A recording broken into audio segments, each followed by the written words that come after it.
Round one, 5 minutes left. I'll go 9,000 liter. Take. No trigger. I'll go 9,000 liter again. Take. 0 life, right? I'll go 9,000 liter again for game. 5,000 counter. Yep, that's me. You're probably wondering how... Lethal. How do you end a game? We've done it thousands of times, but are we doing it correctly? In this video, I want to try to answer that question. Hello, my name is Kai, and I am a Japanese OPTCG player. I've been playing since OP01, and I make Patreon content with Cross AI on the Caliber team. This is going to be my first video, so let me know how I do. But this is also going to be the first article in a series of articles that we are doing called, tentatively, the Ultimate One Piece Guide.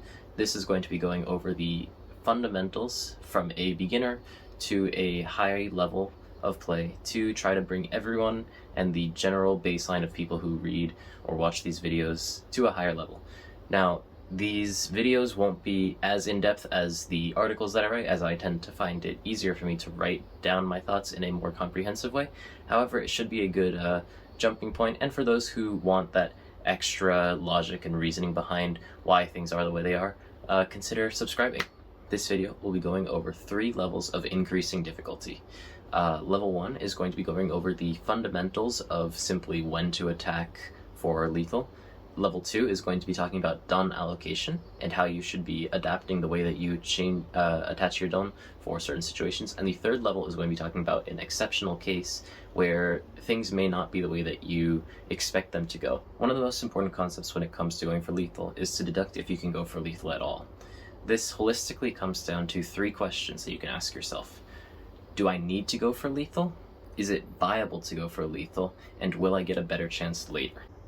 The most important question to ask yourself when going for lethal is to consider, do you even need to go for lethal? Let's take this example. So let's disregard any sort of hand cards from either side that could change the situation and look purely at the board state. In Uta's situation, she technically does have enough attacks to go for lethal. She has 3 attacks compared to the opponent's 3 life, including their final hit that they need to go through.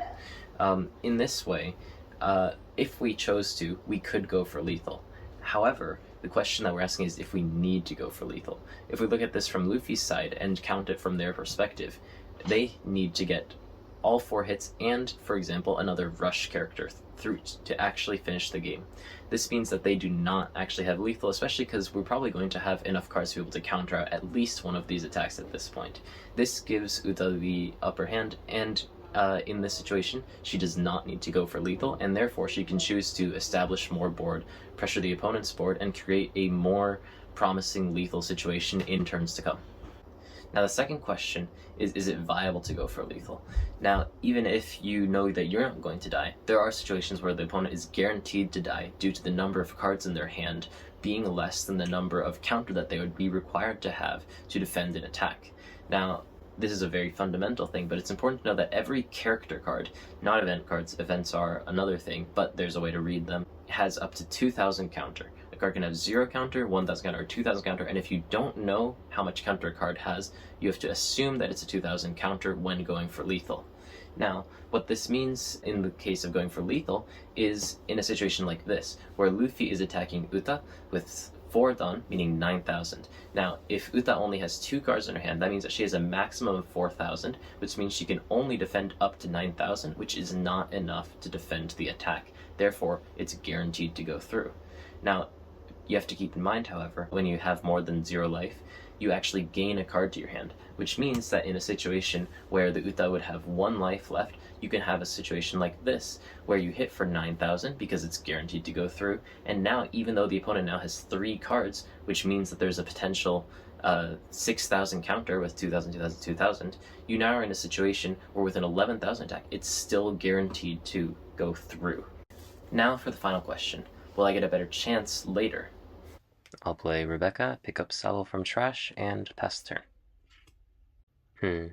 Well, the best I can do this turn is 10,000, 10,000. That's not guaranteed. So I guess I'll just develop my board and go for lethal next turn. Okay, I'll do 5,000 liter. 2,000? 9,000 liter. Take. I'll play Sebel, and I'll play another Sebel. Moving on to level 2. How do you allocate your done? Now, when you go for lethal or when you go for board, although these are two very different games that you're playing, the general way that you allocate your done will come down to two things most of the time.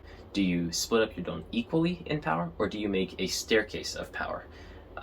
Each one of these can have its merits and demerits, and when you go for the board, it can be a very different situation from when you go for lethal, but as we're focusing on lethal, let's look at that. When going for equal power, there are many things that you need to consider as merits and demerits. Now, the merits to hitting at equal power is that the opponent is forced to defend this very high stat line. If you were to make a staircase where, for example, you were to start at 8,000, 9,000, then 10,000, if the opponent counters the 8,000 attack, they got away with countering for less than if you were to hit them with 9,000 consistently. However, the demerit of hitting with equal power is that the opponent doesn't need to actually defend this first 9,000 attack. They have to only defend the final attack that would kill them. So, by doing this, you end up committing all of your done to your attacks, and the opponent just needs to wait for the final attack to defend it, and you are left with no more options. Conversely, if you were to attack in a power staircase, the opponent is not forced to, but would rather defend these earlier attacks as they're cheaper to defend. By doing this, it actually enables the player to be able to adapt their situation. For example, in this situation, if the opponent counters out the 8,000 attack and now lethal is no longer possible, we can now use the remaining 8 done to be able to change our play, to be able to focus on the opponent's board, or to be able to make our board stronger, to be able to push for lethal in the coming turns.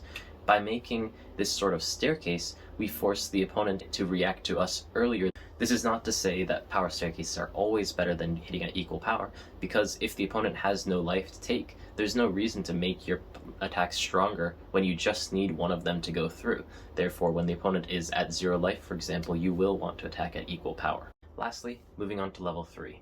Now, this won't come up in every game because it's a very unique exception. However, it does come up often enough that it's important to know how to play out this situation. This is the 1 life exception. Now, take this board. Feel free to pause this video. You have 10 dong and figure out how you would allocate your dong to try to go for lethal this turn, assuming that you cannot defend the next turn.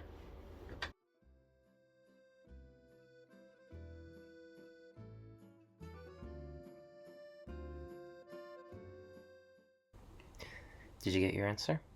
Let's first look at one that it absolutely isn't. So, the first case, where we start with 7,000, is incorrect, because if we were to use Tsuda as an attacker, and the opponent counters the 7,000 attack and an 8,000 attack, that means that they have the ability to counter our attack and survive the game with only 7,000 total counter, and they have the ability to draw their life. Now on the other side of the spectrum is starting at 11,000. Now, while 11,000 may seem correct, as you can hit at 11,000 and 12,000 and not use Tsuda as an attacker, there's actually a more optimal way of doing this. Now, if you were to start with 11,000, then the opponent can take the 11,000 attack and counter the 12,000 attack, needing only 8,000 counter total. For clarity, the reason why you need to defend the second 12,000 attack rather than the first 11,000 attack is actually due to the fact that Tsuda is on the board. Because Tsuda is on the board, even if the 11,000 attack is countered, Sakazuki and Tsuda together can still hit at 6,000 twice, requiring 9,000 total counter, including the final life, compared to 8,000 including the final life. However, there is actually one method that utilizes Tsuda as a potential attacker that is better than these two options. This is to hit at 10,000 first. Now, by hitting at 10,000 first, if the opponent takes the attack, they're forced to defend with 9,000 from the 13,000 from leader. However, if they were to defend the first 10,000 attack, we now have 6,000 and 7,000 coming from Sakazuki and Tsuda. What this actually entails is that the opponent is forced to either defend 8,000 counter without the merit of taking their life, or 9,000 counter with the merit of taking their life, being better than all of the options that we have explored. Now, this is explained a little bit better on the Patreon, but hopefully this graph can visualize it a bit better. By simply changing the power that we start our attacks at, we can actually force the opponent to use more counter at different timings. Utilizing this and practicing this skill is very difficult, but by knowing these sort of thresholds and getting used to them, you can start to automatically get a feel for them in your games. Now, how many times has the opponent had perfect counter to your attacks? There's been countless times that I don't even want to imagine where maybe I could have actually won if I just split up my Dun a bit differently. Nonetheless, this was a sort of introduction to the more basic and complex aspects of going for lethal. I hope that you enjoyed it. Hey guys, new day. Sorry, I had a bit of a bad hair day yesterday. I guess bad first impression. But anyways, so all of this stuff is on the Patreon with a bit more detail. I put some math behind why this seems to work. I don't know for sure if it'll work every single time, but it has worked for me. But the important thing is that if you don't start somewhere, you'll never be able to master this skill. So where you can, see how changing the way that you start your attacks, even if it's against characters or against the leader, how this may change the way that the opponent reacts to them and how much counter it ends up forcing the opponent to use. This was a very quick introduction to this whole realm of going for lethal, and by extension, how to attack in the game. I hope that it was helpful. It's my first video, so please let me know how I can improve it. I still don't know how to use many of the functions on my editing software, but I'm trying my best. Cross and I are going to be working on getting out this sort of content. This part was mainly written by me, so I'm recording it, and Cross maybe will record some of his parts on his channel. This channel is going to be mostly these sorts of analytical content where I can find time to make them, and gameplay videos, and you know, whatever sorts of fun collaborations, even outside of the game, that I would enjoy doing. This is mostly just for me to have fun, and I hope that you guys learned something from watching. If you did, if you are interested in the content that I'm hopefully making in the future, please consider subscribing. See you. Bye-bye.